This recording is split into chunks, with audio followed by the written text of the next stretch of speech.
Hi, I'm Dr. Jeffrey Bland, and I'm here with Dr. Deanna Minnick from the Personalized Lifestyle Medicine Institute. And this area of focus that we're going to be speaking to, obesity. Just saying the word almost sets fear in most people's mind. It sounds like, oh, he's going to talk about diets and about deprivation and about lack of self-control and slothful living and all these kinds of things that set up all sorts of fears. But no, that's not going to be our focus. Tell us a little bit, Dr. Minnick, what's really emerging in the frontier of this whole obesity understanding.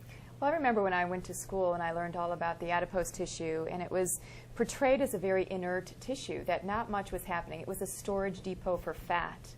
But in the past 10 years or so, what I have found, looking at the research, is that the fat tissue is very metabolically active. It's producing 30 or more adipokines, so these inflammatory cytokine messengers throughout the body. So essentially what we see as an interconnecting cause of obesity, or maybe it's the effect, is inflammation. Yeah, I think this is really interesting because when we think of inflammation, we often think of the immune system and we say, oh, it's those white blood cells getting into joints and causing damage and doing mischief. But now we see those white blood cells are communicating with those fat cells, adipocytes, to then create a systemic state of low-grade inflammation called meta-inflammation, metabolic inflammation. So now it begs the question, is obesity a consequence of just simply eating too many calories, or is it eating calories that have the wrong information that trigger this inflammatory response? Well, you've definitely been the conveyor of the message of food as information. We know about food as medicine, and I think that your 21st century message of food as information is so pivotal because we now know that it's not just about calories in and calories out. That's a very simplistic, outdated message.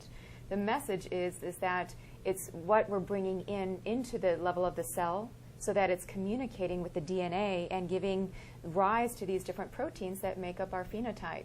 And I think that if you look at what we know about obesity, there's definitely a role for many of those dietary components. And it's not just diet. It's all the information that we're bringing in, how we're thinking, how we're feeling, the pH changes on the outside of the cell.